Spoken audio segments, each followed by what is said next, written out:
Assalamualaikum warahmatullahi wabarakatuh. Sahabat beriman, semua yang telah dilakukan di dunia adalah hal yang akan kita pertanggungjawabkan di hari akhir nanti. Kalau melakukan banyak amal baik, kita akan masuk surga. Namun, jika tidak, nerakalah balasannya. Lalu, tidak adakah kesempatan untuk masuk surga? Siapakah yang bisa menolong kita? Mengapa orang tersebut mau menolong manusia yang lain? Rasulullah SAW sibuk di hari kiamat.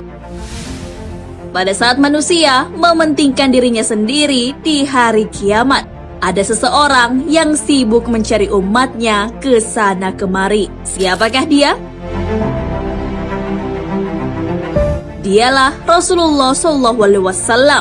Beliau sibuk memohon kepada Allah untuk umatnya masuk ke dalam surga. Beliau juga adalah manusia pertama yang dibangkitkan nantinya. Hal ini sesuai dengan hadis dari Abbas radhiyallahu anhu bahwa Rasulullah SAW bersabda, orang yang pertama kali dibangkitkan dari kubur di hari kiamat nanti adalah Muhammad SAW. Karena besarnya perhatian kepada umatnya, Rasulullah SAW sampai menangguhkan doa-doanya sampai hari kiamat. Hal itu untuk menyelamatkan dan membela umat beliau. Hal ini sesuai dengan sabda beliau, setiap nabi pasti memiliki doa mustajab. Hanya saja mereka menyegerakan doa mereka di dunia.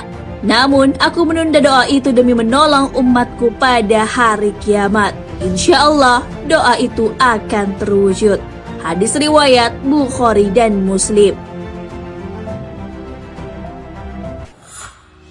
Rasulullah SAW memberi syafaat untuk menyelamatkan umatnya. Beliau ditawari masuk surga dan syafaat. Namun, tahukah kamu apa yang dipilih Rasulullah? Beliau memilih syafaat karena ingin membela lebih banyak umatnya. Hal ini sudah disebutkan dalam hadis beliau. Aku beri pilihan antara syafaat dengan masuknya separuh umatku ke surga. Namun aku memilih syafaat, sebab syafaat lebih menyeluruh dan lebih banyak.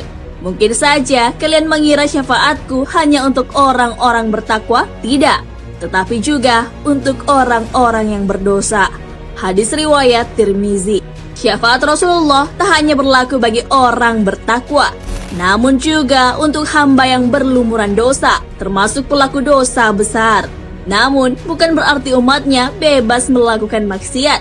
Syafaat itu diberikan sebagai pertanda besarnya kasih sayang, sepak terjang dan kelembutan Rasulullah SAW. Orang yang ditarik dari neraka. Saat hari kiamat, Rasulullah SAW selalu menanyakan keberadaan umatnya pada malaikat Jibril. Jibril pun mengatakan bahwa umat Rasulullah adalah umat terakhir. Akhirnya, datanglah umat Nabi Muhammad SAW sambil menangis serta memikul beban di belakang mereka. Umat itu datang sambil menyeru, "Wahai Muhammad." Nabi Muhammad SAW bersabda, "Wahai umatku." Mereka berkumpul di sisinya sambil menangis. Nabi pun bersujud sangat lama sampai Allah Subhanahu wa Ta'ala menyuruh beliau bangkit. Rasulullah SAW lalu minta kepada Allah agar umatnya bisa diberikan minum karena terik matahari. Lalu Allah pun mengabulkannya. Setelah memberi umatnya minum, Nabi Muhammad kembali bersujud kepada Allah. Beliau meminta agar umatnya diselamatkan dari sirat. Allah pun mempersilahkan beliau menunggu di ujung sirat yang banyak amalnya berhasil melaluinya. Namun tak sedikit yang terjatuh ke dalam neraka. Melihat umatnya banyak di neraka, Rasulullah SAW kembali bersujud kepada Allah Subhanahu wa Ta'ala. Beliau meminta kepada Allah untuk menyelamatkan umatnya yang di dalam hatinya ada iman sebesar biji kurma. Allah pun mengabulkan permintaan kekasihnya itu. Beliau lalu menuju neraka dan mencari umatnya yang memiliki iman sebesar biji kurma.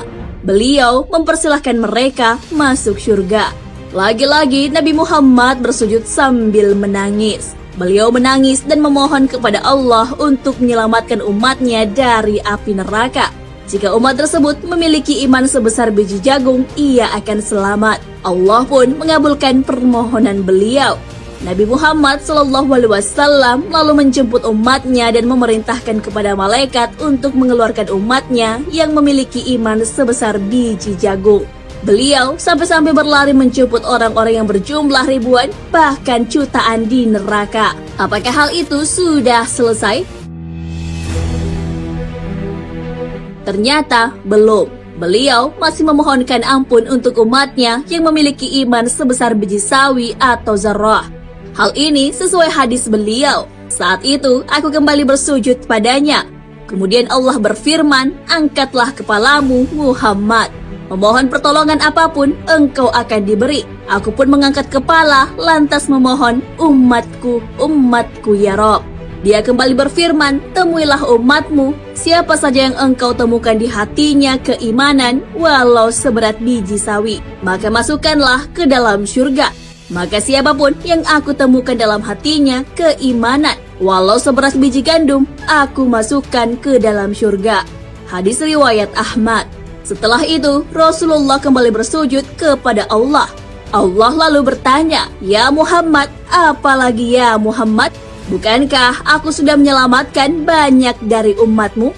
Nabi pun menjawab, ya Allah, demi kasih sayang yang engkau miliki, selamatkanlah umatku yang mereka tidak punya amal, kecuali hanya mengatakan, la ilaha illallah. Allah pun mengizinkannya. Dah, sahabat beriman, itulah sosok yang dikunjungi Rasulullah SAW dan ditarik untuk diselamatkan dari neraka. Nabi Muhammad SAW bahkan memberi syafaat untuk umatnya yang berlumuran dosa sekalipun.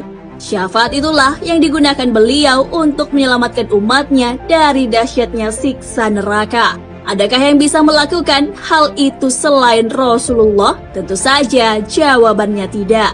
Hanya kekasih Allah bernama Nabi Muhammad SAW yang bisa. Siapapun yang meminta syafaat, beliau akan memberinya. Hal ini sesuai hadis. Barang siapa yang memohon kepadaku al-wasilah, maka pasti mendapatkan syafaat dariku. Hadis riwayat Muslim. Wallahu a'lam bissawab. Sahabat beriman, jangan lupa berbagi informasi dengan share video ini. Karena sebaik-baik manusia adalah yang paling bermanfaat bagi manusia. Wassalamualaikum warahmatullahi wabarakatuh.